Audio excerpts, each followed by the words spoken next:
Hello, operator. Can you please connect me with OTR Halloween Holidays? I don't want to miss this episode of the Ghoulie Show.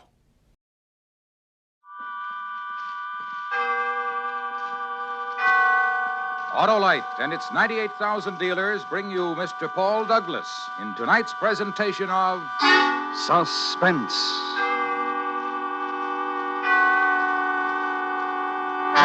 Tonight, Autolite presents the exciting report of one man's efforts to prevent a national tragedy. It is based on fact, with only names and places changed. The story is called Man Alive. Our star, Mr. Paul Douglas.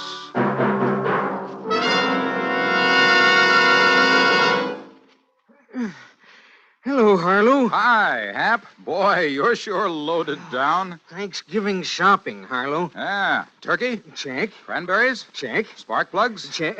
What? Check the spark plugs, Hap. They always have to be in top shape so that your engine will give you smooth and economical performance.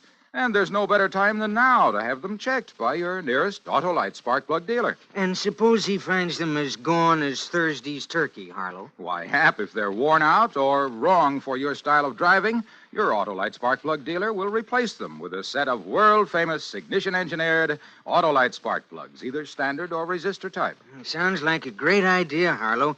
Where do I locate my Autolite spark plug dealer? Why, Hap, just phone Western Union by number and ask for Operator 25. She'll gladly tell you the location of your nearest Autolite spark plug dealer. And remember, from bumper to tail light, you're always right with Autolite. And now, Autolite presents Man Alive, starring Mr. Paul Douglas, hoping once again to keep you in suspense. You may have seen the name, Man Jackson.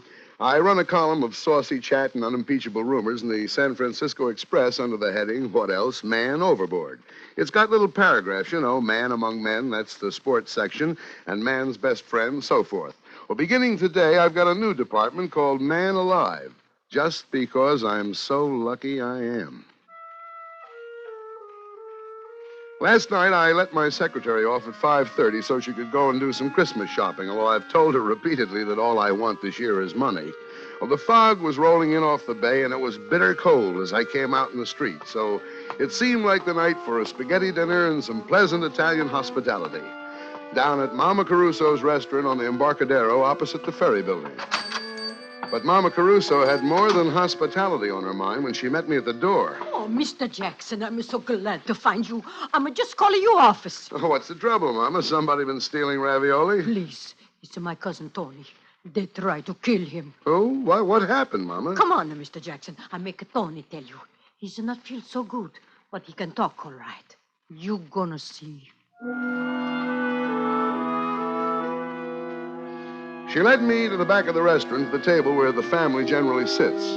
The family tonight was a man, small to start with, but even smaller, hunched down in his chair, miserably staring, unseeing, into a glass of wine. On the table in front of him was a battered old concertina. The top of his head was swathed in a clean new bandage. Sit down, Mr. Jackson. Go on, sit down. This is my cousin, Tony Colucci. Tony is my good friend, Mr. Man Jackson. Hello, Tony. Hello. Go on, Tony. You tell Mr. Jackson what's happened on you. Well, I'm on the boat. Yeah, what boat? The ferry boat, the Oakland ferry boat. Don't you never hear my music on the boat? Oh, you play the concertina on the ferry ride. Sure. No more. Tonight, they tried to kill me. Well, you play pretty well, don't you, Tony? I play perfect. What's the matter? Some people don't like it, I guess. Tonight, on the 6 o'clock boat. Oh, boy. Tonight on the 6 o'clock boat, what? Well, I play inside the first by the sandwich place, and everybody say, oh, boy, Tony, you good. You play good. Play some more. 10 cents here, 5 cents, 2 quarters even. And then I go upstairs. Oh, boy. Oh, boy. And? Then I go out on the deck. It's a very misty and foggy, so black. I can't see nothing. I'm very happy. I feel like I play some more. So I walk way back and open down the deck, and I make music. Then all of a sudden, I hear somebody say something to me. I can't see nobody, but I hear him. And what do you think he said to me? Bravo, Tony? No. I have no idea. What did he say? Yeah. What? He say, Cospador. Cuspidor, as in barrooms? Cospador. Well, So I say back on top of him, Cospador. I still can't see nobody, so then I hear him say, is that you play Boris? So I get mad. I said, no, I don't play Boris. I play Pagliacci, Butterfly, Flatosca, Trovatore, but I don't play Boris. That's a foreign stuff. yeah, I see. Then I'm sorry I said that, because this fellow, he sounds like he's a foreigner. So I'm just going to say, look, mister, and oh, boy. Yeah, what, Tony? What? Patoing! I get a hit on the head. Ting-a-tong-a-ting. I fall down. I'm bleeding. I drop my concertina. My head got a big hole on the top. I let out a big yell. Then I black out. Oh, boy. People are coming running around, and a good luck. There's a doctor on board. They carry me down the stairs, and they fix me up. Otherwise, I'm going to die for sure. Yeah, and you never saw the guy. Okay. No, I never saw. Well, what did it feel like? I mean, what did he hit you with?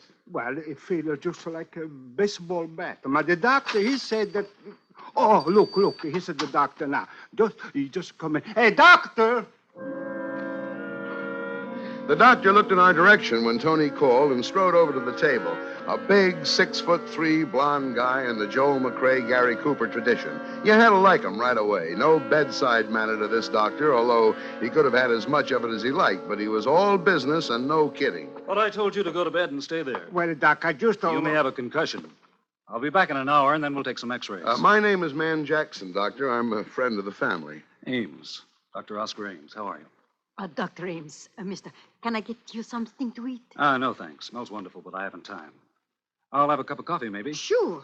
Mr. Jackson? Yes, please, Mama.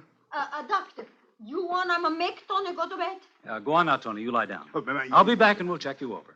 Get some rest in the meantime. But all right, my Dr. Ames, I don't know. X-rays and the whole thing. I don't know how I'm going to pay you. Never mind that. That's why we charge our Nob Hill patients a little extra. So we're able to do something like this once in a while. This will be on me, Tony. Oh, you're good kind of man, Doctor. I don't know what to say. Look, you go on and lie down, Tony. You're embarrassing the doc. Okay. It's a screwy thing, this one, isn't it, Doctor? Sure is. Here's your coffee, gentlemen. Oh, thanks. Thank you, Mama. Yeah, it sure is. Homicidal maniac, it looks like, Mr. Jackson. Man Jackson, are you the columnist, Man Overboard? Yeah, that's right. Well, I read you all the time. Amusing, intelligent, and you've got a heart. Isn't that a little unusual for a columnist? Well, Say, what is all this tonight down here? Newspaper men, police? Police? How do you mean police? Well, I think they were police. 5 or 6 plainclothes guys. They were waiting here on the side when the ferry pulled into the slip. They're still there holding the boat. I just left them. Well, what were they doing? Oh, they're talking to all the passengers as they come off. Asked us for identification. They took one passenger away with them. Oh? Red-haired girl, carrying a package, a paper parcel. What did they think about Tony's little experience, getting knocked on the head? Oh, they were mighty interested, naturally. Especially when I told them how I thought the wound had been inflicted. Which was? Gun butt. Gun butt, eh? Well. I'd say so. Hey, I gotta go. Take that dreary ride again. What, the ferry? Yeah, I've got a patient over in Oakland. Had to come back over here to pick up some serum. Well, nice to see you, Jackson. Tell what's his name, Tony. Wait a minute, Doc. I've got nothing to do. I'll ride over with you.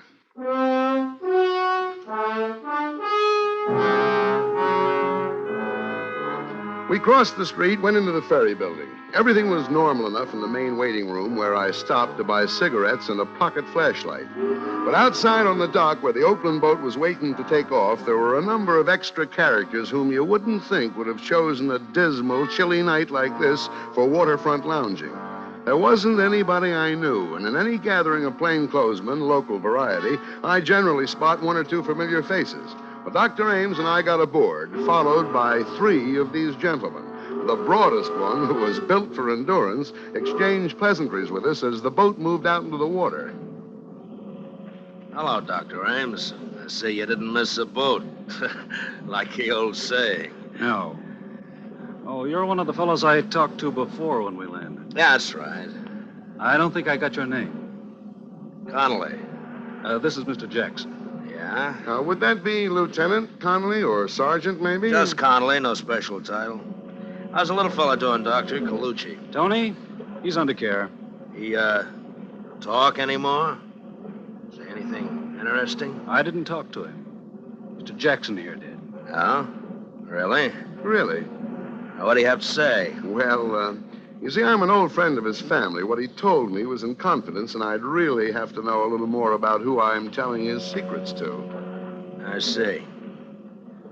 Jackson, your name is? Still is. Nice to meet you, Gospodin. Господин?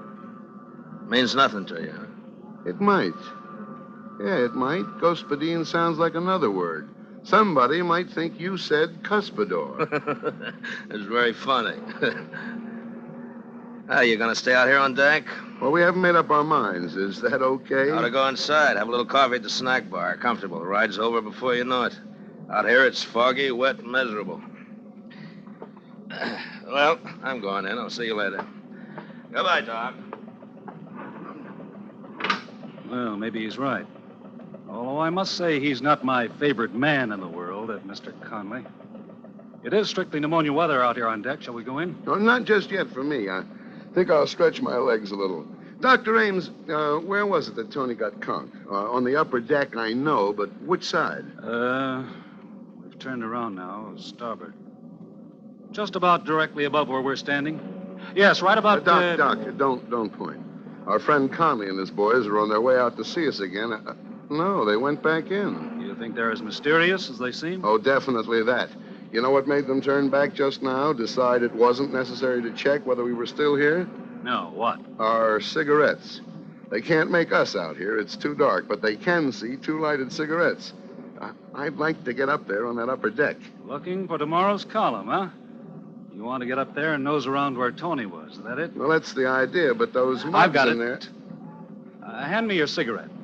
I'll smoke them both a yard apart. When they check, we'll both still be here. Masterful thinking, Oscar. Go ahead. I'll be here.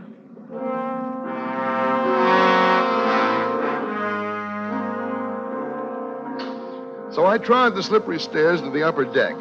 The fog was as wet as rain. I couldn't see any more than inches ahead of me with my flashlight. I stopped about amidships and looked down over the rail.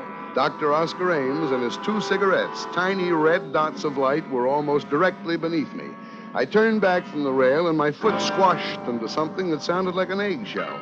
I bent and picked it up. It was a mother-of-pearl ornament like the ones Tony's concertina were covered with. A sudden noise over my head made me shoot my light up. A piece of canvas had suddenly ripped loose from the top of a lifeboat. Well, I got up there somehow and looked. The canvas had been ripped open with a knife, a hole large enough for a man's body to get through. And that's what was in there. A man's body. He'd been stabbed in the neck. This was the man who had slugged Tony, or so it seemed, because the gun was still clenched in his right hand, the barrel reversed. Well, my flash caught a speck of something white in one of his shoes. It was a bit of paper with two typewritten lines on it. I let myself down to the deck and prepared to read the note, and that's when my flashlight went dead. I groped about until I found a faint, ghostly glimmer of light overhead, out over the edge of the ship on the outside rail. I climbed over, steadied myself, and lit a couple of matches. It said International Postcard Shop, Geary Street, SF, greeting card for Boris. I put the bit of paper in my pocket and turned to climb back over the rail. And then something came at me from the back. It caught me full in the center of the forehead, and I fell crashing over the side.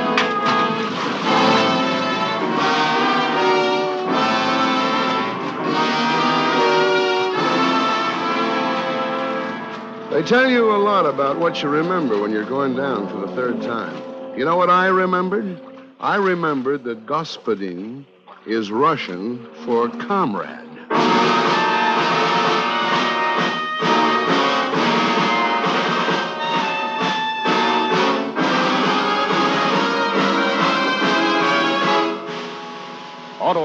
is bringing you Mr. Paul Douglas in Man Alive, tonight's presentation in radio's outstanding theater of thrills, Suspense.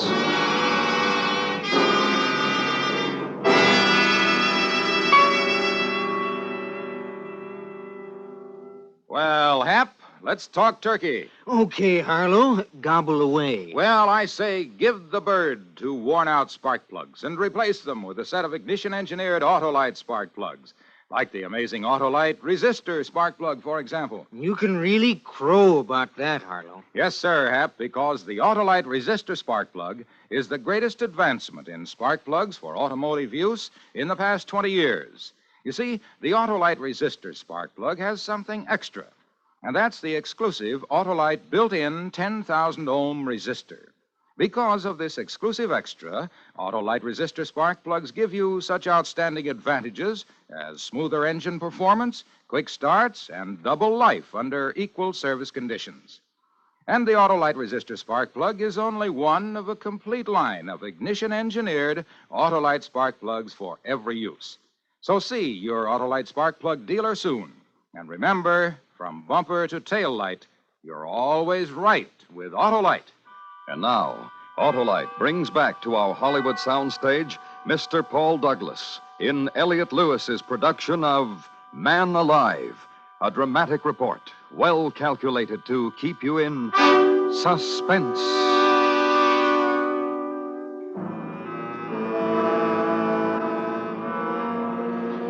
I found myself mechanically keeping afloat somehow and trying to get out of my overcoat.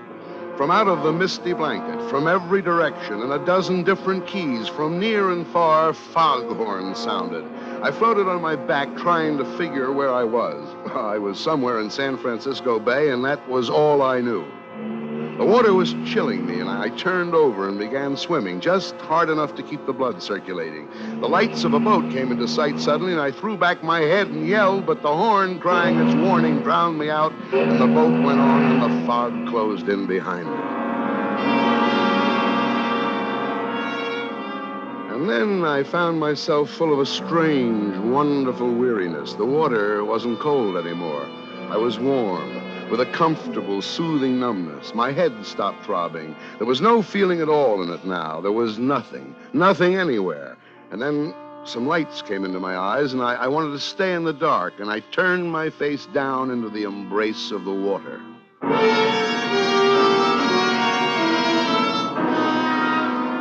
And then I wasn't where you'd expect at all. I was lying on a baggage truck that was moving. People were crowding around, walking beside the truck, staring at me. The guy in uniform wheeling me noticed I had opened my eyes. Well, hello, pal. Welcome back to the United States. Well, hello. What part of the United States? Just landing in Sausalito. Well, they still. We're taking you over to the hospital. Sausalito. How long before that boat goes back to San Francisco? Leaves right away. Well, I'm going with it. Hey, wait there. You ain't in no condition. Thanks. I'll be okay. Half an hour later, shivering and shaking in my wet clothes and keeping my mouth clamped tight so my teeth wouldn't sound like a dice game, I climbed into a taxi at the ferry building and went to my apartment. There, I swallowed a half a pint of whiskey, rubbed myself with a coarse towel until my skin was sore. Then I looked in the pocket of the soggy suit I'd hung up to dry. It was still there. The piece of paper from the dead man's shoes, damp but legible. International Postcard Shop, Geary Street, SF. Greeting card for Boris. I got up to put on a dry suit, and then I changed my mind and put the wet one back on.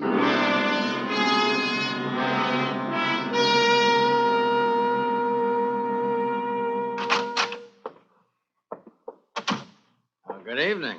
Good evening. Are you the proprietor here? That's right, sir. 6 years at the same location. Oh, my goodness, is it raining out? You really got it. Dowsing. Yes, I did. A nice collection of postcards. Oh, from all over, eh? South America, every place. I pride myself on having the most complete possible selection. Was there something you had especially in mind? Yes, there was. Oh? I'm looking for a greeting card for Boris. You... What's the matter? Didn't you hear me? Yes. Didn't you understand then? Well... Well, what? It's only that I...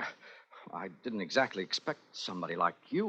What did you expect? Somebody slinking around on a false mustache, wearing dark glasses and an Inverness cape? Well, You know, your type of thinking, you may not be the right man for this job, Господин. Oh, now, wait, please, Mr. Lubov. I thought you were dead. You drowned. Yeah, who told you that? Well, you know. Yes, well, I didn't drown. I jumped in the water when I heard him coming. You can still see how wet I am. Of course. So you escaped. Easily. Now, enough talk. Hand it over. The greeting card for Boris. Very well. Let's see, that's San Francisco, of course. He turned and reached his hand down under the counter and came up with a box marked special. From this, he extracted something and handed it to me. I took it with a knowing expression on my face, but I didn't know from nothing as to what it meant. All it was an ordinary postcard, that's all. A picture postcard showing the Golden Gate Bridge. Underneath it, the caption, Wonder Cities of the World, number 2512356679, San Francisco. Nothing else. I'm afraid my mouth was open. Well, what's the matter? Matter? Don't you know how to read the name? It's so difficult, of course. Idiots. Certainly I know how. I was just admiring the work, that's all. Oh, it is excellent, isn't it? You better go now. You've been in here an awfully long time. We don't want to... No, of course we don't. I'll go, Господин. Господин. I'm sorry to have been overly cautious. There is no such thing as over-caution. Oh, thank you. You were so, well, you seem like an American. So do you. I strode out into the street, clutching my postcard, but I shoved it inside my sleeve a moment later because who I saw standing under the misty glimmer of a streetlight waiting for me was my heavy-set, mysterious friend from the ferry boat, Conley. I turned my head around and glanced down the other end of the block behind me. The other two guys were there, sure enough. They advanced slowly toward me with their hands raised, palms out, as if they were showing me they weren't carrying guns. I waited. Then all of a sudden, Connolly rushed me. I caught him on the chin, and he went down, clattering into an ash can. The other two boys grabbed me and held my arms behind me. Connolly got up, rubbing his face. I waited to get murdered. But no. All right, Joe Louis. Bring him along.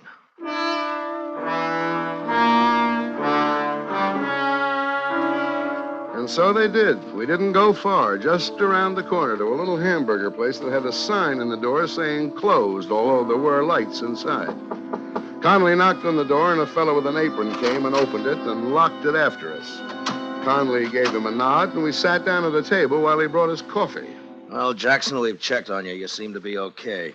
You stand in good with the department, friend. What department would that be, friend? This department.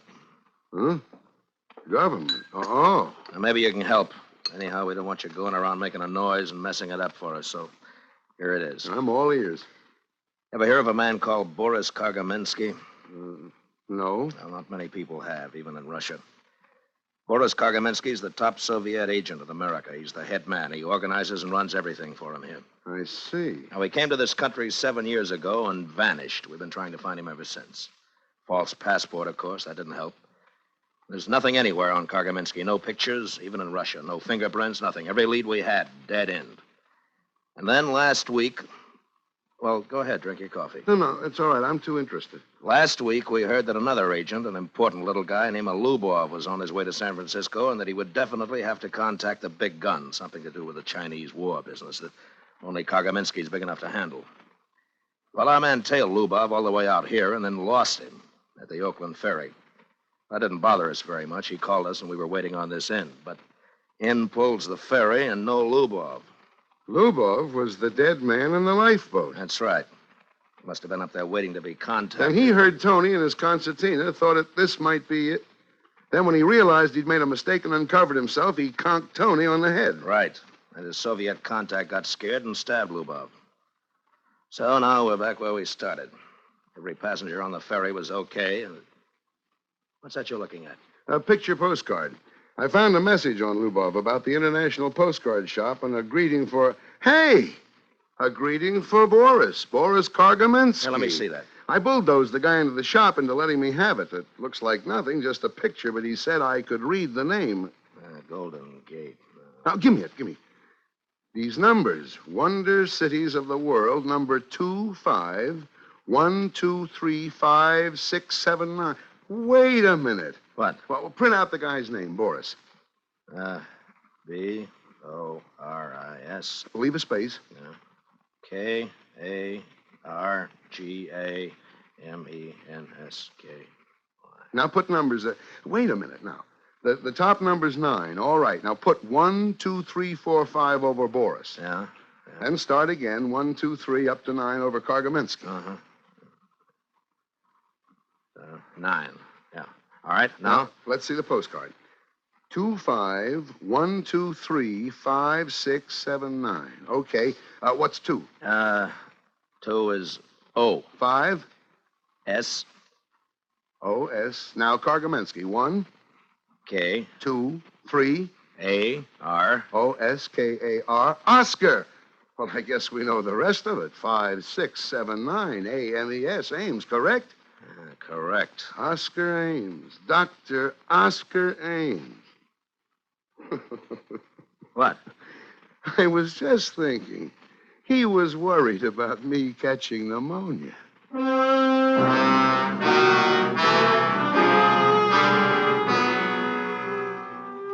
I called Mama Caruso, and from what she said, we knew where to go. We picked him up at the emergency hospital. He was just finishing the operation on Tony's head. We watched him through the glass, and the other young doctor standing alongside of us said he was one of the greatest surgeons they'd ever seen. When he unrolled his gloves and took off his operating mask, he looked up and saw me, alive, and the other boys with me. His scalp tightened for just a second, and then he smiled. It was when he reached into his bag that we rushed him before he could get the little red bottle to his lips. Well, that's about it. I made the morning edition okay. On page 18, under my usual slug, Man Overboard by Man Jackson, they did a cute thing. Under Man Overboard, it said, he really is. See page 1. And on page 1, with a byline, was the story, just as above. Complete with a photograph of Dr. Oscar Ames. A clean-cut, smiling, confident, typically American fellow. The caption said, Portrait of a Spy.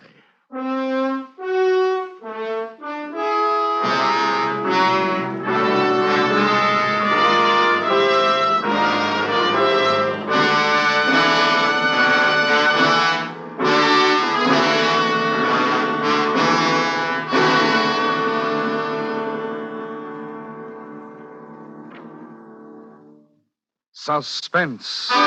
Presented by Autolite. Tonight's star, Mr. Paul Douglas. This is Harlow Wilcox speaking for Autolite, world's largest independent manufacturer of automotive electrical equipment. Autolite is proud to serve the greatest names in the industry. They are members of the Autolite family, as well as are the 98,000 Autolite distributors and dealers in the United States and thousands more in Canada and throughout the world. Our family also includes the nearly 30,000 men and women in 28 great Autolite plants from coast to coast and Autolite plants in many foreign countries, as well as the 18,000 people who have invested a portion of their savings in Autolite. Every Autolite product is backed by constant research and precision built to the highest standards of quality and performance. So remember, from bumper to tail light, you're always right with Autolite. Next week, the story of two men who could really talk, a young man and an old man. Naturally enough, they were liars. They also happened to be bank robbers. The story is based on fact and is called The Big Heist. Our star, Mr. John Hodiak. The program will be heard on Suspense. Suspense is produced and directed by Elliott Lewis, with music composed by Lucian Morwick. Man Alive was written for Suspense by William Spear. Featured in tonight's cast were Jeanette Nolan, Jay Novello, Fred Mackay, William Conrad, and Joseph Kearns. Paul Douglas will soon be seen in the RKO radio production Never Wave at a Whack with Rosalind Russell. Remember next week, Mr. John Hodiak in The Big Heist. This Thursday, Americans give thanks for all our blessings and especially our liberties. The Autolite family sincerely wishes you and your family a happy Thanksgiving. This is the CBS Radio Network.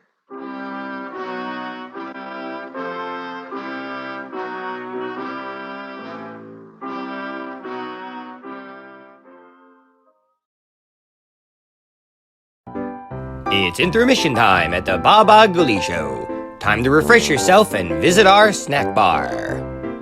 Got a yen for some hot popcorn? How's about your favorite soft drinks, which are sparkling cold? And there's all kinds of candy to tempt you. It's radio time, folks. Enjoy the rest of the program. This radio show has been brought to you by... Hey, babe. Wanna go steppin'? I don't know. Your car is so dirty. Hey, come on, babe. We'll go take it to the car wash. Oh! Is your car dirty? Come to the car wash of Dastardly Doom. Car is dirty, don't be a goon. Come to the car wash of Dastardly Doom. And now back to our radio show.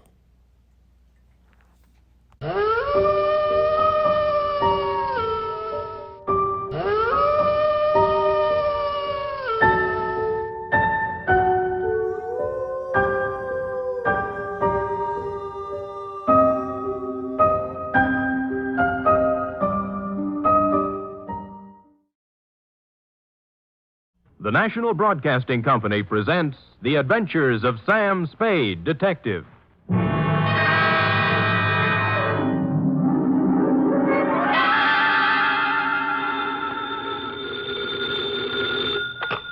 Spade Detective Agency. Tis I, sweetheart. Sam! Oh, I was worried to death. This office, glass all over the floor, holes in the wall. That was just business going on as usual during altercations, F. Well, what was it all about, Sam? They tried, Effie, just tried to pluck my feathers and cook my goose. On Thanksgiving, too. How could they? Oh, they were a mean lot. Are you all right? Hale and hearty, every giblet in place and not a feather ruffled. Did you have a nice Thanksgiving? Oh, it was heavenly. Mama had a turkey dinner, sage dressing, cranberry sauce, candied yams. Hard cider? A little. Come clean, Effie? Well, I had 2 glasses. Everyone was there. Cousin Gertie, Dwight, Mrs. Floss. I was disappointed when you didn't show up, Sam. Did you have Thanksgiving dinner? Sure. Where? At the Helping Hand Rescue Mission, where there's plenty of free parking and never a cover charge. For further details, consult the report, which I will presently be down to dictate on a tasty chronicle of foul play, The Terrified Turkey Caper.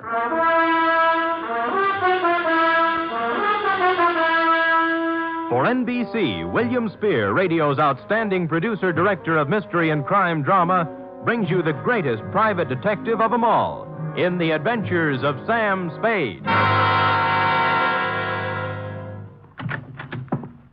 Sam Spade! Oh, you were waiting for me. Having Thanksgiving dinner at a rescue mission where Mama cooked a perfectly wonderful... Thank your mother for me, F. Tell her I'll be over to break wishbones with her tonight. And to atone for my social indifferences, here's a little something I brought for you. Oh, Sam! You shouldn't have. It's beautiful. What is it? A blunderbuss. A blunder what? Bus, as in step to the rear of. Oh. Well, what does it do? Shoots, F. It's a gun. Our founding fathers used it in foraging for feathered food when they settled this abundant continent. And it's mine. To do with what you will. Where did you get it? Pencil boy? Yes, Sam. But who gave it to Pad me? open? Oh, yes, but I don't know. Knees crossed? Did you meet a founding father? Don't peek.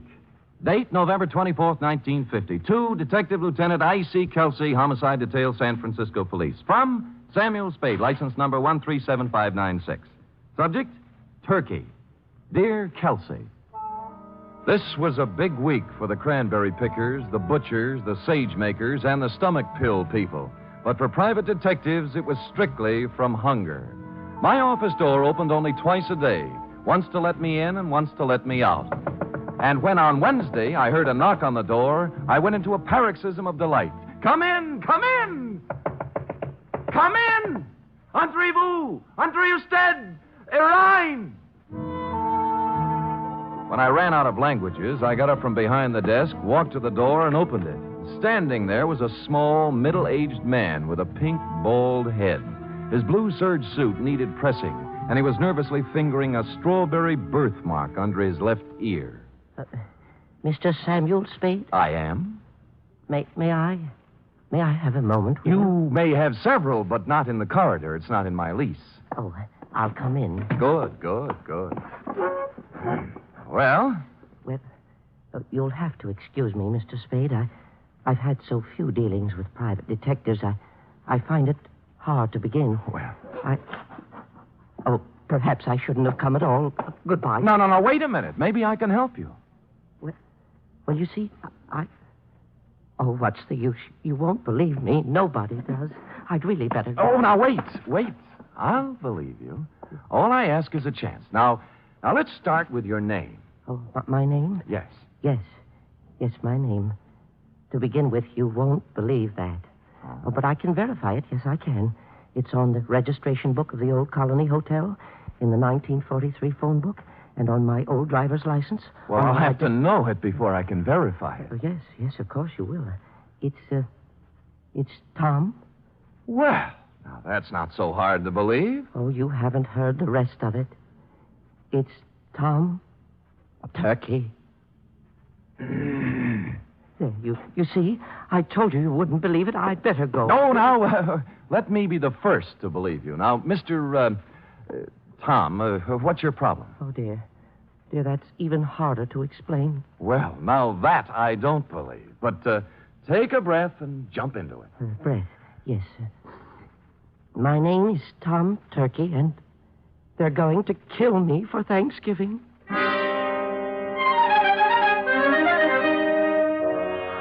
Well, I had asked for it, and I had gotten it.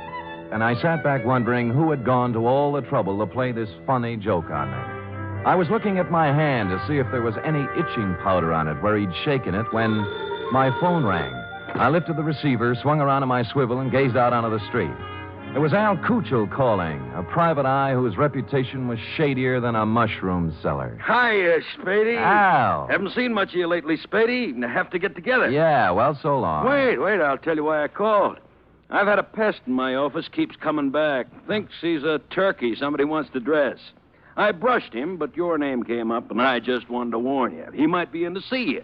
I'm confused, Al. I never knew you to turn your back on a buck. Oh, I don't want any of this one. His buttons are loose. My advice to you is to bounce him. Well, we've never traded advice before, Kuchel. Why now? Well, after all, we're in the same racket. If we can't help each other... Oh, sure, Al, sure. I appreciate it. Give me a ring. We've got to get together sometime. Yeah, when I get a free night, we'll Jimmy parking meters. Yeah, we... Huh? Oh, yeah. Parking meters. I'll see you later, Spady.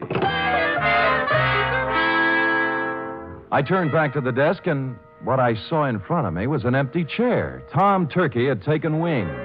I got up and walked to the window, and a minute later, I saw him come out of the building downstairs and start to cross the street. And then I saw something else. A large 4-ton truck was tearing down the street, picking up speed. Instinctively, I shouted a warning, and at the last second, Tom Turkey scrambled from in front of the truck and disappeared into the alleyway.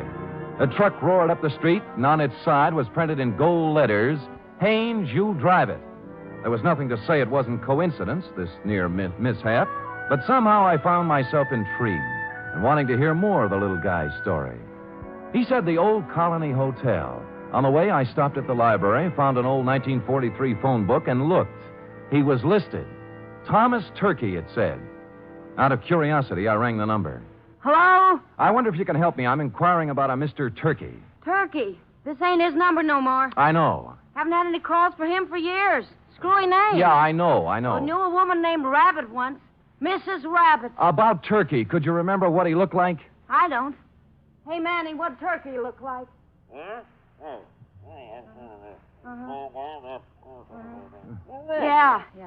Small man, around 50. Nice fella, Manny says. Strawberry under his left ear? Strawberry under his left ear, Manny? Yeah, strawberry under his left ear. Well, thank you, madam, for your information, and thanks to Manny. Well, you're welcome, but I don't know what you're going to do with it. Old man Turkey's dead. been dead for years. Curiouser and curiouser, I thought. They had described the man who came to my office 20 minutes ago, and now he'd been dead for years. I continued on to the Old Colony Hotel. Room, 75 cents, it said. Tom's room was 114. Who is it? Sam Spade.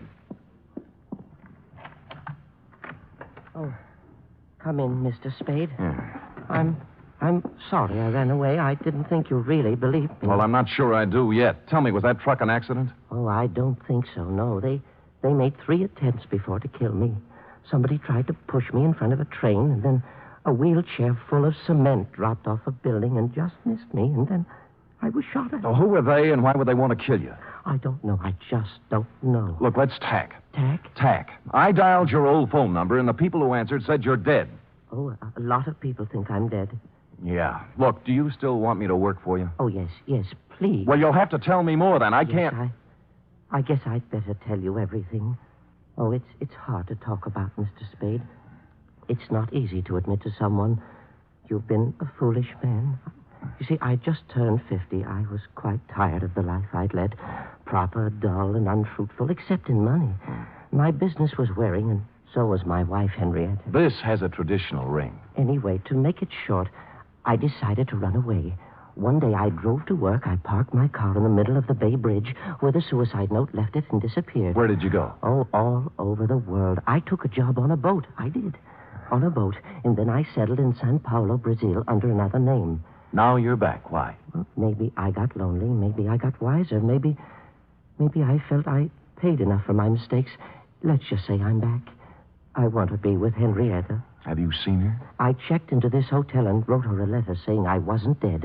I was back in San Francisco, and I wanted to come back to her if she still would have me.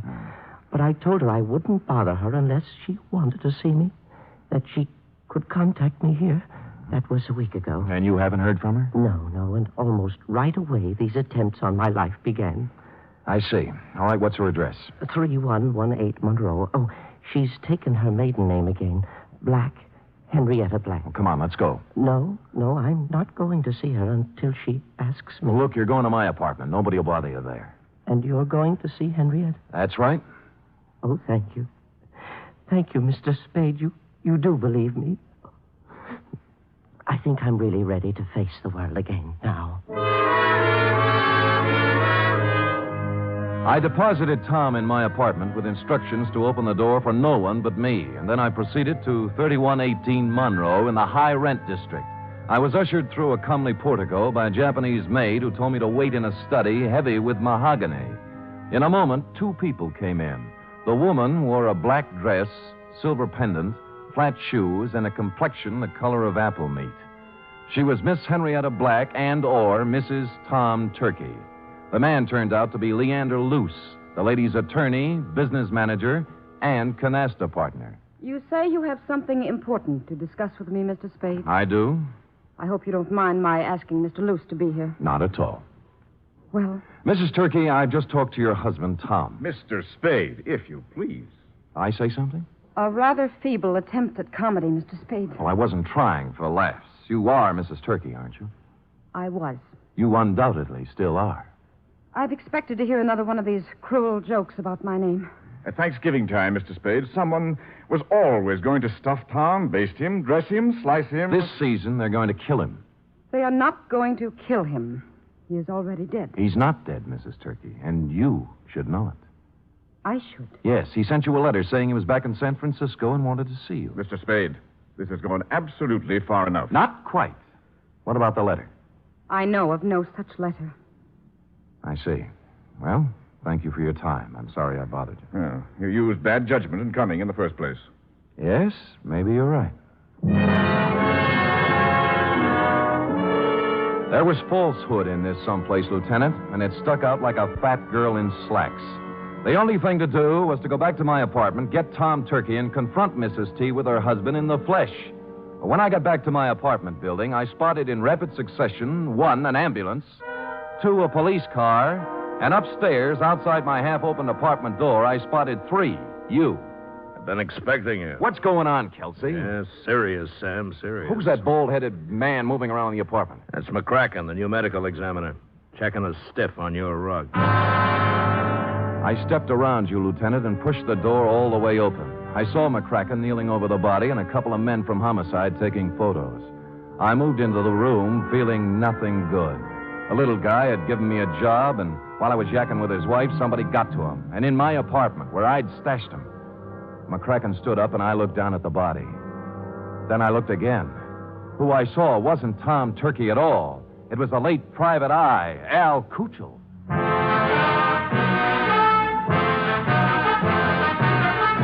You are listening to the weekly adventure of radio's most famous detective, Sam Spade.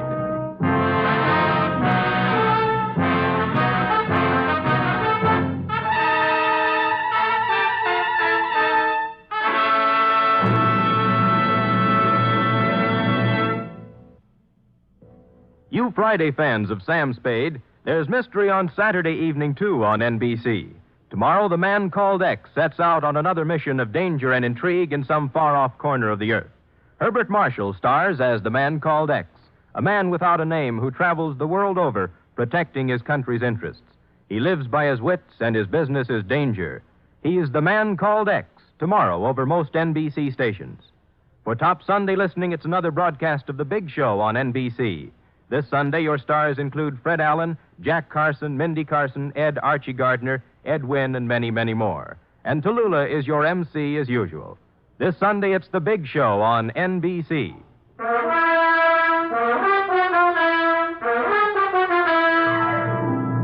And now back to the terrified turkey caper, tonight's adventure with Sam Spade.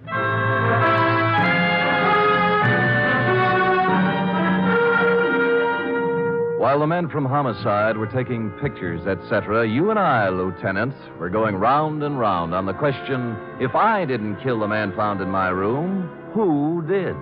And you were sufficiently impressed with my insults, Kelsey, not to hold me for the murder. We bowed to each other, and I left. Thinking back to the truck that had almost run Turkey down, I went to the Haynes U Drive truck rental garage. Yeah? What do you want? I'm a detective. Could you give me a list of names for everybody who rented a truck from you during the past few days? Sure. He handed me a big registration book, and I read every name for the past week. For the first 5 days, they all seemed to be nice, normal, abnormal names. And then under the rentals for the day before was the name of John Smith. John had given his address as 7200 Kearney. And I happen to know that Kearney only goes up to 2000. The dispatcher said that Smith had returned the truck about 3 hours before, and he remembered him as an ugly, heavy-set, and rough-voiced character who looked like an ex-longshoreman. They had already washed the truck, so the fingerprints were all loused up.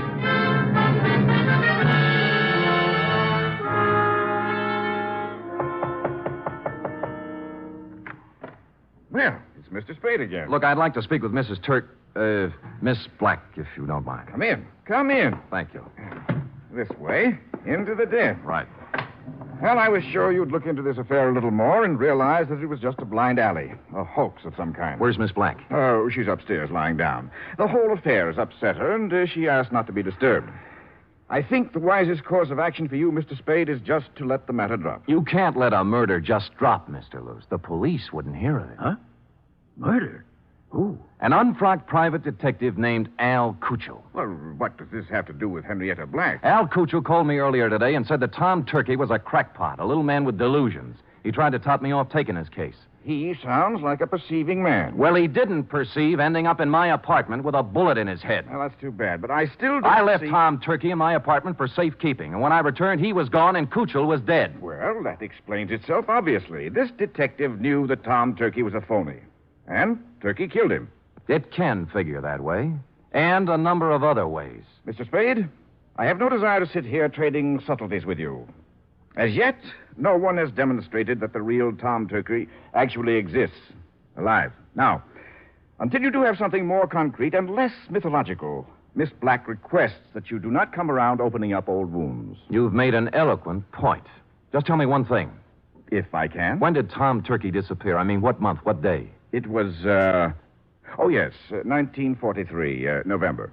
But I'm not sure of the exact day. I think it was in the third week. Could it have been on Thanksgiving? Very possibly, very possibly. I returned thoughtfully to my office and did a little rapid mental arithmetic and came up with the number 7. From November 23rd, 1943 to November 23rd, 1950 was 7 years to the day. And I pondered this. What did the number 7 mean to the life or death of Tom Turkey? I had just hit upon the answer and was crying Eureka when my office door opened, unknocked, and a visitor came in unannounced. He was ugly, heavy-set, and looked like an ex-longshoreman. I waited to see if the voice checked. You, Spade? Who shall I say is calling? Yeah, Captain John Smith. And here's my calling card. The first bullet grazed my shoulder and tore the padding out of my coat. The second bullet hit the water cooler and it crashed over, water and all on top of me. Where the third bullet hit, I wasn't sure at the time because darkness came rushing through my head like a freight train.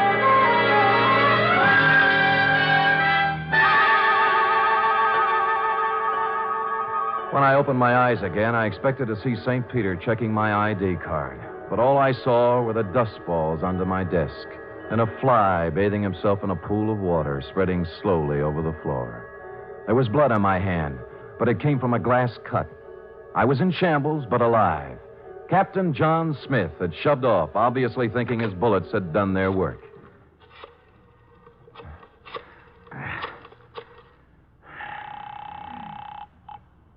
Homicide, Lieutenant Kelsey. Sam, Kelsey, have you found anything more about Tom Turkey? Nothing, Sam. Frankly, I'm beginning to wonder if there is such a guy. Well, clever, Kelsey. A few minutes ago, a gorilla by the name, believe it or not, of Captain John Smith just tried to kill me in my office. Oh, go on, Sam. I find it hard to think. You find it hard to think, period. Really, Sam? Did you get him? No, but my office is a wreck, and there's a hole blasted in my wall big enough to put a basketball in. Well, what did he use, a bazooka? I figured dum-dum bullets. Dum-dum? Well, that's illegal, ain't it? Kelsey, doesn't it strike you as significant that every attempt on Turkey's life has been vicious, as if someone not only wanted to kill him, but also mutilate him? Yeah, now that you mention it. Somebody probably wanted to make identification difficult. Even dead, they didn't want anybody to know who he was. Now, listen carefully, Kelsey. This is real deep. Tom Turkey disappeared on Thanksgiving of 1943. A person has to be missing 7 years before he can be legally dead and his insurance collected. Now, if someone had Turkey insured, they could collect the day after this Thanksgiving, if Turkey didn't show up before. You mean somebody's trying to kill him for the insurance? I would say so, Kelsey. I would say so. Now, hurry up and find him.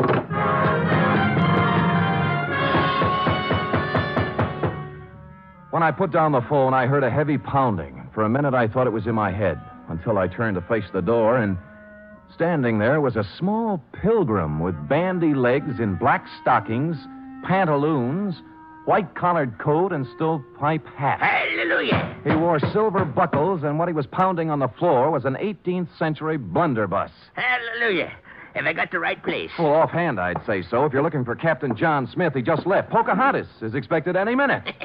Now, don't you go trying to confuse me. I'm too thirsty. What's on your mind, Pilgrim? Well, I'm looking for a fellow named Dan, oh, I'm so thirsty I forgot.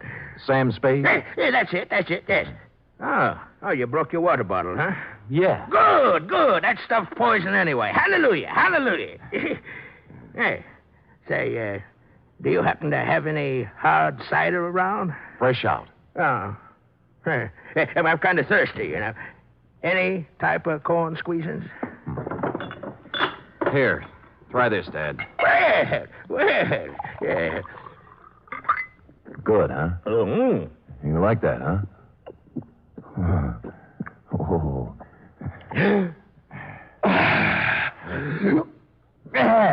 Well, follow me. But before we go, do you suppose we could have a little something for the road? It's bitter cold. I gave him a little, but not too much, because I didn't want him to lose his way. He walked me right down Market Street so he could look in the liquor store windows. He said it gave him a comfortable feeling to know there was so much good in the world. And then we turned right a few blocks until we came to the Helping Hand Mission. Across its gray front, a banner promised special holiday food and comfort to the unfortunate. And on the street in front of it, there was a brass band sending out signals to the fraternity that any minute the great feast of Thanksgiving would begin. The band members and other volunteer workers were all dressed as pilgrims, a quaint conceit. My pilgrim led me to a dark corner of the clubroom, and sitting there unhappily was none other than Tom Turkey. Hello, Mr. Spade. Oh, hello, Tom. What happened to my apartment? And why did you run away? Oh, I was afraid. You told me not to answer the door until you came back. Well, somebody knocked on the door and said it was you, so I opened it, and two men came in. Tell me, was one of them Al Cuccio? Yes, the detective. The other man was a big, ugly-looking fellow, and when they saw I was alone, they started arguing. About what? Well, the detective said that now that he'd brought the ugly man there, he wanted his money. Yeah? The ugly man pulled a gun, and they started to fight. Oh, dear, I slipped out the door, and when I was halfway downstairs, I heard a shot and kept on running. Well, Al Cuccio is dead. Oh, my. I thought so. This was the only place I could think of to hide. Oh, when Henrietta finds out I've been mixed up in a murder, she'll never take me back. Henrietta. Hey, tell me, did your wife ever have any insurance on you? Oh, before I ran away, she did. A $50,000 policy, but, oh, that would have lapsed by now. Maybe. Did it have a suicide clause in it? Suicide? Yes. Well, no. No, it didn't. I remember. Yeah, you'd like to talk to Henrietta, wouldn't you? All right, here's her phone number. Call her up and tell her where you are. Oh, dear, I don't think I could. I'm too frightened. You've got to do something to help yourself. If you don't, by midnight, you might be a cold turkey. Oh. I'm sorry, it just slipped out. All right, I'll do it.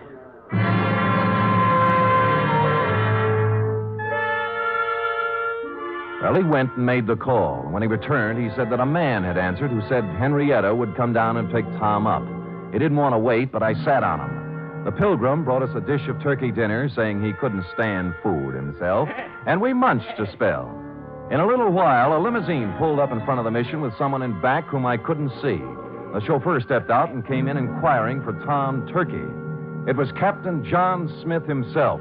When he saw me, a look of shocked surprise came over his unhandsome face. Hoping to catch him off balance, I dove at him. It was the liveliest thing that has happened at the Helping Hand Mission in years, and we had a good harvest, too. Money was even changing hands. When I heard the odds starting to go against me, I realized I'd better come up with something. Here, use this, partner. And I did. The bandy-legged pilgrim shoved his blunderbuss right in my hand.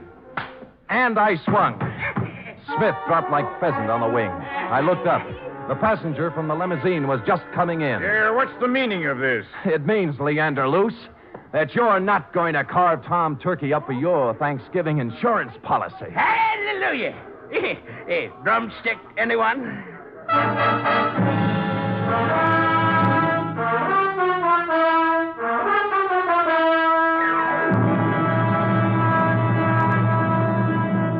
Period. End of report. Sam, I don't understand. Well, it's as plain as the cranberry stain on your dress, Seth. Luce, as Henrietta's business manager, had her power of attorney. And secretly, he kept making the payments on Tom Turkey's insurance policy. Oh, and then he'd collect for Henrietta and keep the money himself. Effie, sometimes your lightning mind frightens me. Now, go type that up.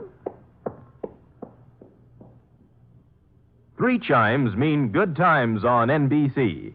There's fun and laughs with the chimes later tonight when Ed Gardner stars in Duffy's Tavern. As usual, Duffy won't be there, but Archie the manager will definitely be on hand to serve his blue plate special of grilled English language. This Sunday, the big show comes your way again. Tallulah will be your hostess, and the stars include Fred Allen, Jack Carson, Ed Wynn, Meredith Wilson, and many, many more. It's the big show, Sunday on NBC.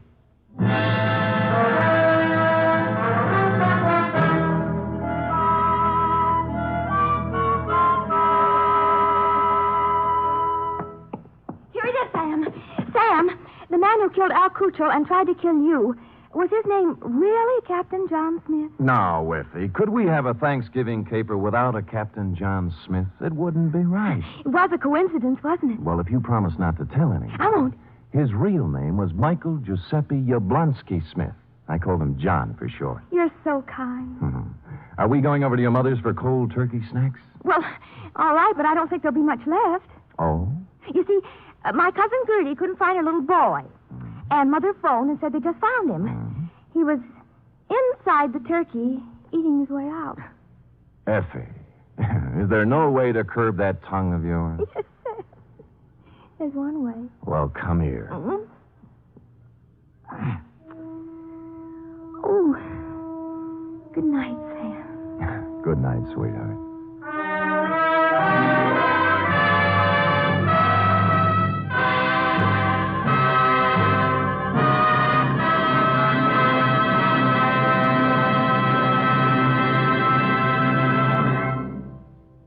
The Adventures of Sam Spade are produced, edited, and directed by William Spear. Sam Spade was played by Stephen Dunn. Lorene Tuttle is Effie. Script for tonight's adventure by Larry Roman and John Michael Hayes. Musical scoring by Lud Gluskin, conducted by Robert Armbruster.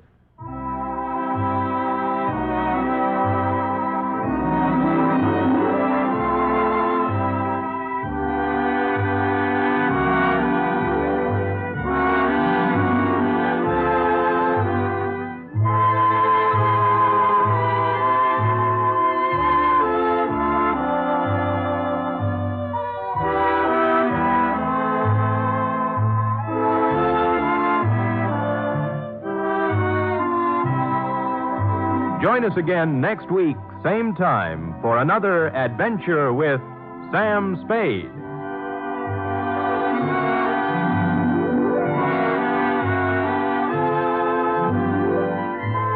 Hear the magnificent Montague, then visit Duffy's Tavern on NBC. It's intermission time at the Baba Ghoulie Show. Time to refresh yourself and visit our snack bar. Got a yen for some hot popcorn? How's about your favorite soft drinks, which are sparkling cold? And there's all kinds of candy to tempt you. It's radio time, folks. Enjoy the rest of the program.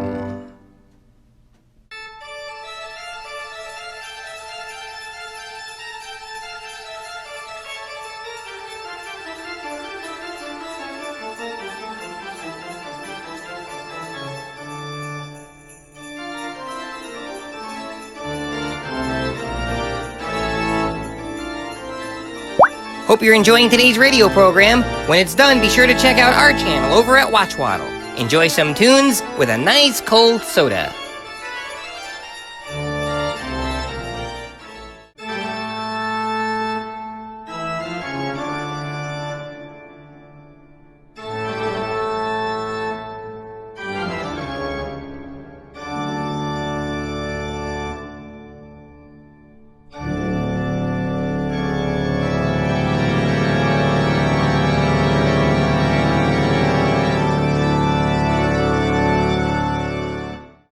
Arch Oboler's Lights Out, Everybody.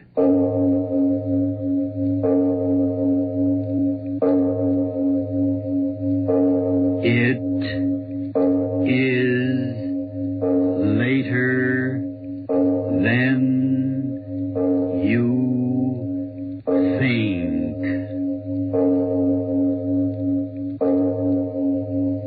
This is Arch Oboler bringing you another in our series of stories of the unusual. And once again we caution you, these lights-out stories are definitely not for the timid soul. So we tell you calmly and very sincerely, if you frighten easily, turn off your radio now.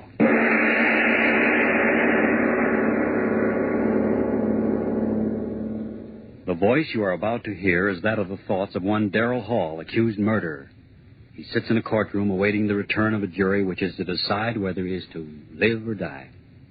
And as he waits, the thoughts in his mind seethe and swirl, seethe and guilty, not guilty, guilty, not guilty. Oh, why don't I stop thinking those words? Words those jurymen are saying. He's guilty. He's not guilty. He's guilty. Not guilty. No, Guilty. no, I've not got to guilty. stop thinking of what's going on in that room. The jurymen, I've got to stop thinking of them. I've got to keep my head clear. I've got to figure things out. When did all this start? Yes, I remember. That night Wayne and I were sitting in my room talking about dreams. I remember he said... Oh, come on, Darrell. Don't expect me to believe that one. I'm certainly telling you the truth. A fellow with your imagination wasting his time teaching biology to a bunch of co-ed nitwits? No, sir.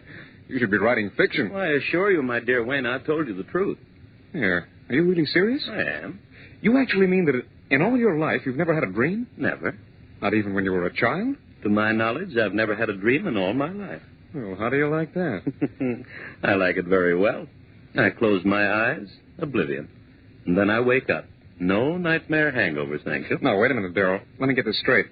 You mean you've never even had a dream after, eating a Welsh rarebit at midnight or surrounding a dozen green apples or anything like that? Believe me, Wayne, I've never had a dream of any shape, form, or description in all my life. A dream to me is just a word, something that happens to other people, but never to me. But everyone will dream. Well, just so happens that my subconscious doesn't work that way. I tell you again, I've never dreamt. Oh, what do you know about that? It's just unbelievable. I tell you, unbelievable. Yes, that's what he said. It was unbelievable. Unbelievable that I'd never dreamt. And then after a while, he went away and left me there. It was early evening, but I remember that somehow, strangely, I was very tired. I sat down in the easy chair. Oh, I was so tired. I closed my eyes. I slept. And then it happened. A strange murmuring in my head. Yes, that's how it started. A murmuring as if in warning. And then in the darkness around me, strange faces lifting and falling. White faces, faces without hope. Their eyes full of horror. Their white, bloodless lips pleading wordlessly in a way that made the heart in me cry out in pity. And suddenly I knew I was asleep and dreaming. Yes, dreaming for the first time in my life, and these faces I was seeing were things of a dream.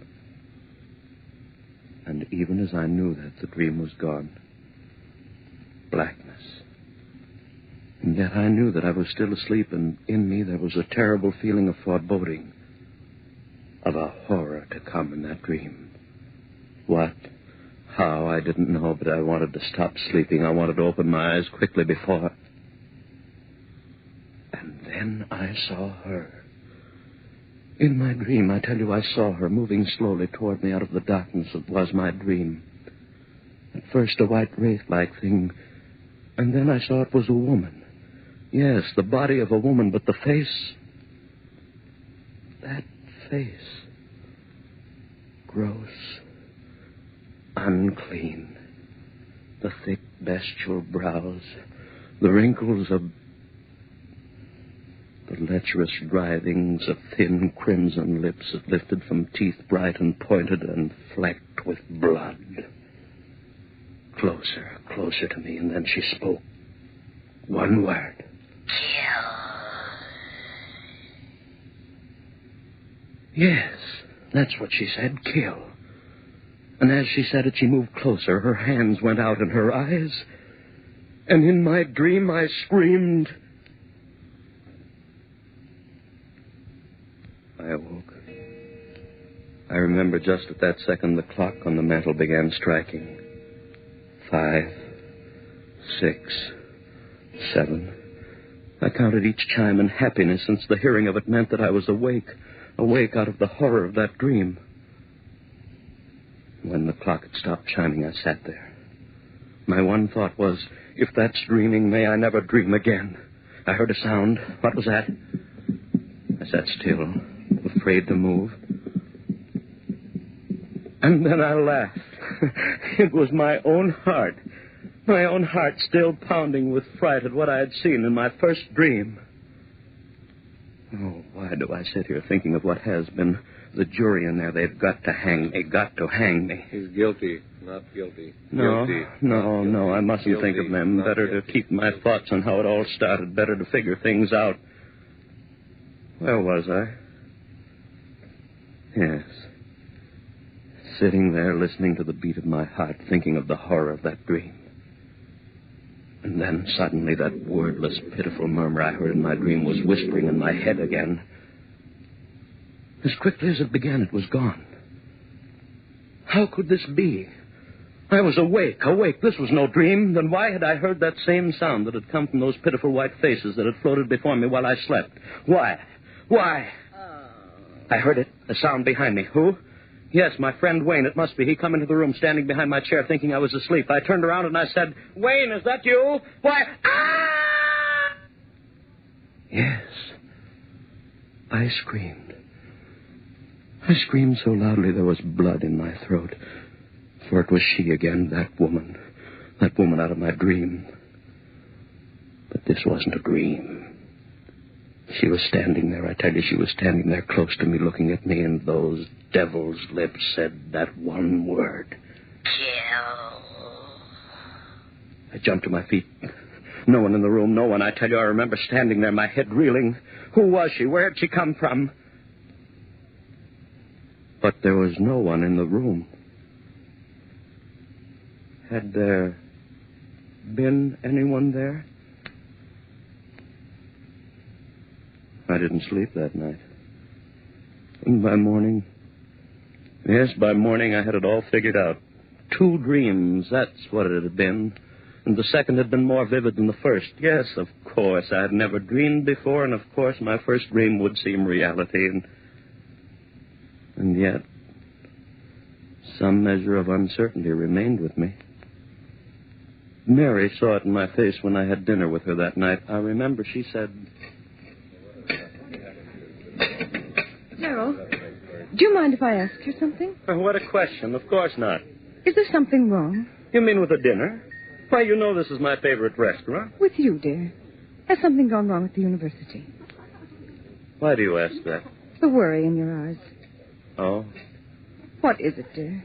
Oh, nothing important. Changed your mind about loving me? Mary. Oh. Then tell me what it is, please. All right. It's really nothing to concern yourself over, just a dream. Dream? Darrell, you dreamt? Yes, last night. Oh, how marvelous. Now you're normal even when you sleep. That's right, isn't it? I'm back to normalcy, am I not? Oh, and your eyes thought from the expression on your face that it was something really important. Oh, yeah, it's funny, isn't it? And I suppose in your first dream you dreamt of the glorious, seductive woman? Well, didn't you? No, Mary. Oh, so you had a nightmare. If you don't mind, let's not talk about it anymore. Shall we have our dessert now? I suggest the hot green apple pie with cheese and... Gerald, was it as bad as all that? Horrible. Oh, that's cruel. Your very first dream, an unhappy one. Oh, well, I'm sure that if you dream again, you've more interesting times ahead. Oh, Darrell, look at the time. 7:01, and we promised the Armstrongs we'd pick them up at 7:15. Darrell, what is it? Your face. Do you hear it? Hear what? You do hear it, don't you, the voices? Voices? Darrell, what are you talking about? Why, the people in this restaurant are most well behaved. Gone. Just the way it was before. Oh, Darrell, please. If it's a joke, please tell it to me. Darrell, what is it? What are you staring at? What's behind my chair? What's there? Darrell, tell me what? Darrell, the table! Why did you throw over the table? Darrell, what is it? What is it? Why did you scream? Why?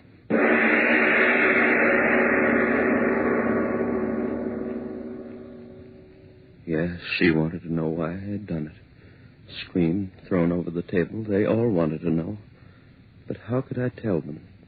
Tell them of her, standing behind Mary's chair, that thing of degradation, and those lips saying, kill. I went home. Mary thought I was overworked. It's your nerves, darling. You've been working so hard. Go home and rest, darling. That's all you need. Rest. What good was rest? I had to reason things out. All my life I'd lived with reason, and now this horror. Hallucination. Yes, that was it. I had been working hard. They paid so little at the university and expected so much. And so I rested through the next day. It was quite dark when I awoke. The phone rang. It was Mary calling to find out how I felt. Are you sure you're all right, Darrell? Oh, yes, Mary. Yes, I'm fine, thank you. You sound all right. Your advice was good, dear. Rest apparently was just what I needed. Then go along back to bed. I'll talk to you tomorrow. All right, dearest, and thanks for calling. Goodbye, Darrell. Sleep well tonight. I hung up the receiver. And then the clock on the mantel behind me began striking. Always at 7. Yes, that was true. Both times at 7 o'clock was when that horror had happened, and then, with the last chime of the clock, I realized it was 7 again. 7. Would I see her again? I stood there back against the wall, waiting. So quiet. I could hear the clock ticking away the seconds. Would it happen again, this hallucination of mine? I waited. I heard no pitiful murmur of voices. Just quiet. The tick, tick, tick of the clock. So dark in the room, I could see the shadowy emptiness of a chair near the other wall. And then the chair was no longer empty. There was someone in it, and I said, "Who's there?" There was no answer, and I said, "Answer me, who's there?" No answer. A strange darkness in the room. Deeper and deeper, I could see nothing, and then 2 swirling pools of flame-red light, closer and closer. I stood there, I couldn't move. A rumbling began in my head. Fear, I tell you, fear tearing at my brain. Louder and louder, while those red circles of light came closer and closer. What was it? What was it? What? And then I knew. It was her eyes. Her eyes burning close into mine, into the brain of me, pounding one thought into me. Kill. Why did she say that? Why? Kill whom? Why should I kill? Why should I kill? If I had known then. The jury coming back, the verdict, what? No, not yet. Still out. They've got to find me guilty. I've got to hang if I live. But I mustn't think of that. I must think of what happened. What happened? Well, where was I? Yes, that woman, her eyes pounding that word into me, and then gone again. But this time as real as the breath in me. I knew it. I knew it. And with that realization, a coldness as of a wind blew around me and clutched at my heart. For if she was reality, somehow I knew I was lost. And so it began. Night after night at the stroke of 7, first that wailing dirge of those lost souls, and then her writhing lips. Kill.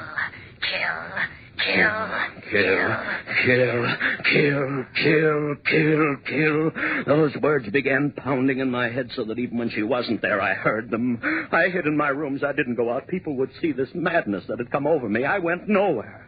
And soon I knew they were talking of me, my friends. I tell you, I don't know what's come over Darrell. Hides in his rooms, won't even talk to me. Something is wrong. And Mary. Please, Darrell, you've got to let me see you. Just talking over the phone. Oh, Darrell, what's wrong? What's wrong? And night after night, the horror of... And the greater horror of... Kill. Mary pleaded with me. Darrell, if you love me, please let me see you, talk to you. Come over to my house tonight, please, Darrell. Perhaps I can help you. Please, darling, please. I didn't want to go, but I went. That night, perhaps she could help. Yes, help me understand the madness of those wailing voices and drifting white faces. Understand the horror of that woman and that maddening word.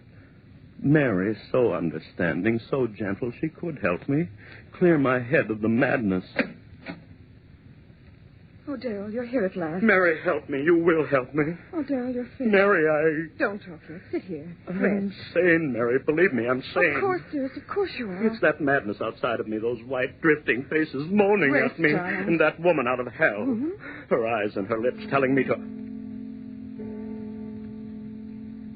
The time? What time is it? Why, 7. Darrell, what is it? I didn't know. I lost track. I've got to get out of here. Darrell, wait. Don't go. Don't. Too late. Darrell, what is it? You hear them, don't you, Mary? I'll call a doctor. Listen to them. Their voices are so loud tonight. Listen, Mary. Listen, listen. Don't. You hear them. There's You no one must here. hear them. What are they saying? Louder and louder, trying to tell me something. What are you saying out there? What are you telling me? Daryl, stop.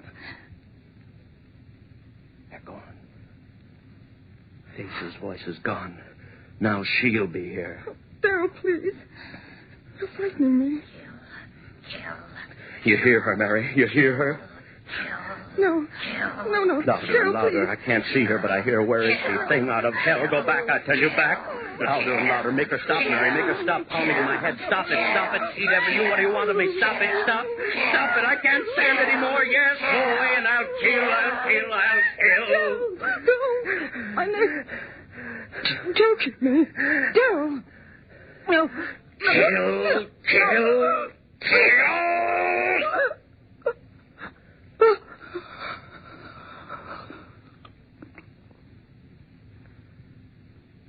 Mary.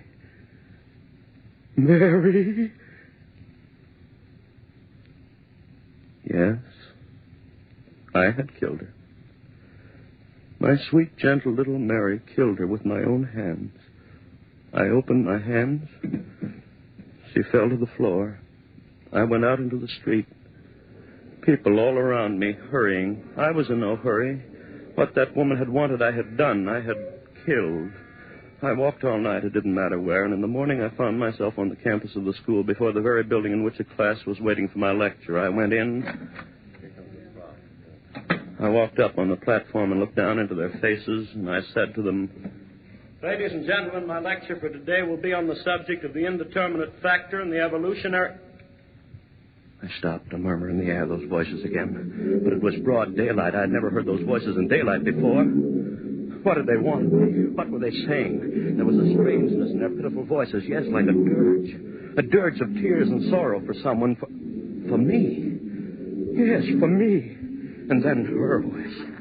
Laughing, triumphant, and then I understood. For the first time I understood everything. She had triumphed over me. That was why those lost souls were wailing a dirge over me. I was hers. Hers forever. I turned and ran out of there like a madman. Ran, and as I ran, those voices of the damned were talking to me. You are doomed as we are doomed. As all who murder are doomed. We listened to her and murdered. Now you are one of us. No peace for those who murder. No rest through all eternity. No rest for those who murder. Through all eternity. I covered my ears with my hands as I ran. No use. I heard them. Only one hope for you, man. One hope. Expiate your crime. On the gallows. Pay for what you have done. Die on the gallows, and you shall have rest. One hope, man. One hope. So that was it. If I paid society for my crime, she would fail. I would be free of her, that thing, that essence of evil, that siren who called men to murder her so that their souls would be slaves to her for all eternity. Yes, I would pay for my crime. I ran on back to Mary's house. Yes, I would pay, and gladly with my life to have peace and the rest of oblivion. I went back into the house. Yes, Mary was still there. Cold. I lifted her. Those same hands that had crushed the life out of her lifted her and carried her out into the sun. My eyes were so filled with tears that I could hardly see where I walked. People began milling around me. Hey, look at that guy. He's got a woman in his arms. Where's he carrying her? Hey, she must have fainted. No, look. She's dead. Hey, who killed her? Hey, who killed her, mister? Who killed her? I did. I killed her with my own hands. I killed her, and please, I want to die for that. And then the trial. My friends, they wanted to save me. Clever attorneys, insanity commissions, and twists of the laws. But I wanted to die. I tell you, I had to die. If they set me free, if I lived and died as most men die, whose death they call a natural one, then she would have me. No, I want to hang by the neck until dead. I want that noose around my neck, the trap beneath my feet. The jailer pulls the switch. My feet dancing in air, the noose murdering me the way my hands committed murder. Oblivion. And I'd be free of that horror with the writhing lips and the blood-stained teeth.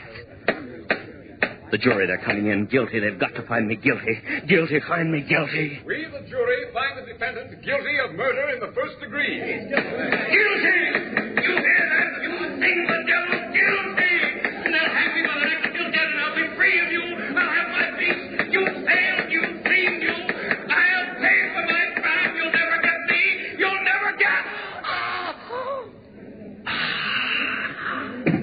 Hey, Spade! The defendant's fainted. Get a doctor, someone. Ambulance, call an ambulance. It's no use. This man is dead. Heart attack. Holy. And would you take a look at his face? As if he was looking at the devil himself.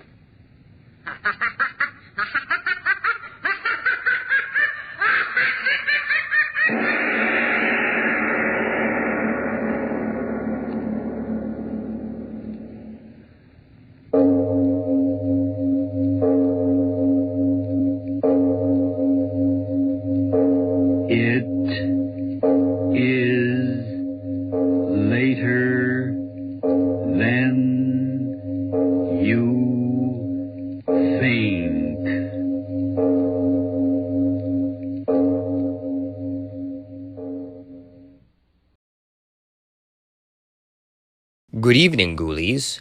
Hope you are all enjoying the radio show. Do turn in to Channel Watchwaddle afterward to see our new Midnight Spook show. Until then, back to our show.